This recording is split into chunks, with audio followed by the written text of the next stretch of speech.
एक्राबारि ओनसोलनि भुपेन हाजरिका बे उदां मोनसे मन्च BPF दोलोनि मोनसे ब्लक लेभेलाव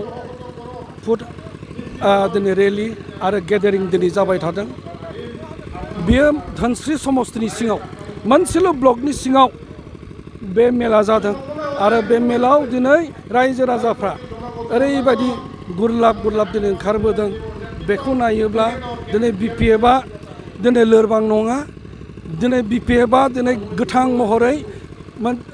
महरै दिनै थांनानै दङ आरो बेखौ जुदि नायोब्ला जोङो BPFआ जिकुनु समाव इलेक्सना फैयोब्ला जायखिजाया इलेक्सन फैयोब्ला बेखौ गेलेनो हानाय दिनै सक्तिया दं।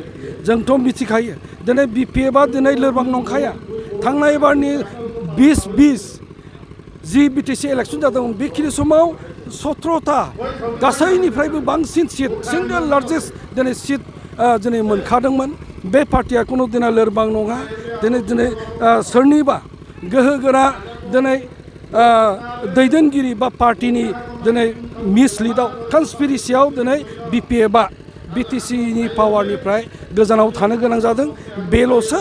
आरो दिनै बेखौ जों दिनै बेबायदि सोलो खालामजागोन होननानै जों सानफेराखैमोन। BPFआ दिनै जों मिथिबाय जों गासैबो बाथ्राखौ दिनै एलार्ट जों दिनै सांग्रां ओइबारनि समाव जों खुनु दिना रावजोंबो जों मिसलिड जाया जों थगाय जाया बेबायदि रोखोमै जों दिनै सिद्धान्त लादों। आरो दिनै बेबायदि मोनसे ब्लक लेभेल मिटिङा BTC ओनसोलनि 40टा समस्तियावबो दिनै जागोन आरो जागासिनो दं। मैयानिफ्राय जागायजेनबाय। दिनै सेकेन्ड डे धोनस्रिनि बे फिसा मोनसे ओनसोलावबो दिनै रायजो राजाफ्रा हाजार ओंखारदों। बियो बिराद गोजोनथावना। बेजों लोगोसे जों नुनो मोनदों दा जिखिनि बिटिआरआवहाय मोननै बेयावहाय उदालगुरि आरो क'क्राझारखौ सायख'दों लकसभानि थाखाय। बेयाव नोंथांमोना बेसेबां साखाफारा जाना दङ आरो बेसेबां मिजिंथिना दङ बे थारैनो जाथारनांगौ होननानै? एइबारनि जिथुनाखि जि मोनसे इलेक्सन कमिसन अफ इन्डिया बिथांमोननि जिथुनाखि नटिफिकेसन बेखौ नायोब्ला बेखौ दिनै जों नायनानै मिथिबाय जे क'क्राझार आरो उदालगुरि बे मोननै समस्तिया लकसभा समस्तिया जासिगोन आरो बै लकसभानि जिथु डिलिमिटेसन बे डिलिमिटेसना माने BTCनि नेचारेल बाउन्डारिनि सिङावनो जागोन। बेनिखायनो बे ओनसोलाव बे जायगायाव बे समस्तियाव दिनै बर' आरो ट्राइबेल मानसियानो बांसिन आरो BPFआनो बिराद स्ट्रं जानायखाय जोंहा आसा दङ जे उदालगुरि समस्ति आरो क'क्राझार समस्तियावबो बे मोननै समस्तियावबो BPFआ दिनै उदां भाबै रावजोंबो कुनु दिनै एलायन्स जायालासेनो जों डिक्लेयार खालामखाबाय। बेखौ जों थांनाय बर'मानि खारुवाजान मोनसे स्पेशल डेलिगेटआव जों कनफार्म खालामबाय जे जेरैखि जाया बे मोननै लकसभाखौ गेलेनानै जों देरहागोन आरो बे जोंनि थांखि। बेथ' जों नुखा खोनाखा जों सिंगेल लार्जेस्ट हिसाबै दिनै BPFआ हाग्रामा महिलारिखौनो बिनि मुरब्बि हाग्रामा महिलारिखौनो लेंहरनानै सरकार दानायनि सिगांसिन सुबिदाखौ होनांगौमोन।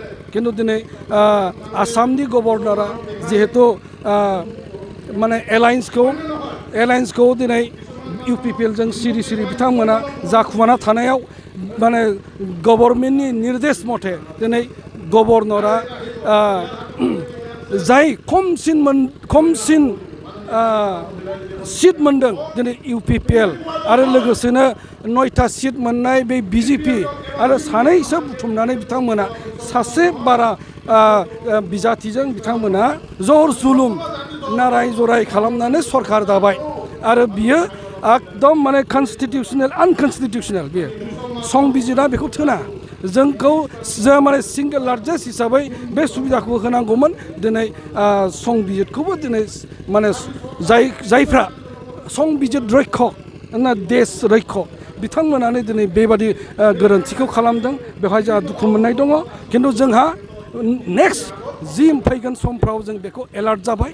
जों दिनै साबधान जासिगोन आरो बेनिखायनो जों एइबार BPFखौ बिराद मोनसे स्ट्रं दोलो हिसाबै जों गायसननानै खुनु मोनसे जियानो फैयाथों मानो बारहुंखा सान्दुं अखा फैयाथों मानो गासैखौबो नेवसिनानै जों दिनै सिंगेल भाबै जों दिनै बिटिसि पावाराव फैफिनगोन एसेम्ब्लि इलेक्सनाव जोङो मोजां रिजाल्ट दिन्थिगोन आरो लक सभा इलेक्सनावबो जों मोजां रिजाल्ट दिन्थिगोन बेखौ जों आसा खालामदों जोङो एसे गोथौयै बिजिरनांगोन जे दिनै जाख्ल'नाय होननानै बुंदों हाग्रामा महिलारिया न' डाउट मोनसे गिदिर सोमावसारनायनि उनाव हाथियार सोमावसारनायनि उनाव दिनै बिथाङा पावाराव फैदों पावाराव जेब्लानाखि फैदोंमोन पावाराव फैयोब्ला बे ओनसोलाव बे बिटिसि ओनसोलाव खना खनला जेबो गैयामोन लामा सामा स्कुल न' बां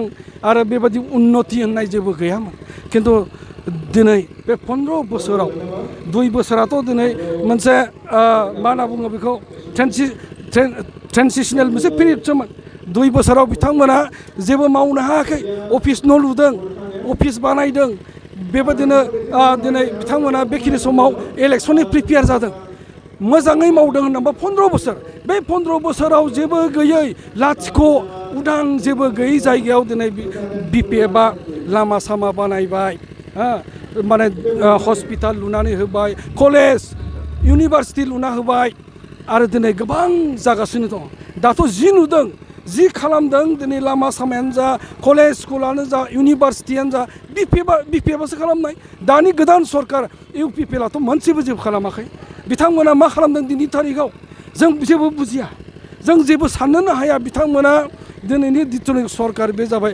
एबसुनिफ्राय फैनाय एबसु स्ट्रिमनिफ्राय फैनाय बिथांमोना माने बिराद मोजां जाक जमक माने मिथिं दावथिं खालामनायखौ बिराद मोजां मोनो दाबो प्रमद बर' बिथाङा दाबो दिनै माने बिथांनि बे एबसुनि दिनै माबाफ्रा इएमफ्रा एमसिएलएफ्रा दाबो बेखौनो बावनो हायाखै जायखि जाया जिखुनु समावनो थाखा फैसा गैयै माने गैया रायजो राजाफोरनो जेबो खालामना होनो हायाखै बेखिनि समाव कौटि दिनै गोबां मेल मिथिं खुंबाय दिनै नलेज फेस्टिभेल खालामदों बेवहाय गासै 43 माने क्रर थाखा खरस खालामदों बेफोरखौ मानो खालामखो जोंनि रायजो राजाफ्राथ' बिराद दुखु खस्थ'आव दं जोंनि माने हाबा गैयै सेंग्रा सिख्लाफ्राथ' बिराद दुखु खस्थ'आव दङ बिसोर जेबो मोनाखिसै जेबो मोनाखिसै जेबो आसाखौनो खालामना बेखिनि समाव दिनै बिथांमोना माने बिराद जाकजमक लाक्जारियास माने रोखोमनि मोनसे दिनै मेल मिथिं खालामगासिनो दं दिनै माने माबा माबि खालामगासिनो दं बिथांमोना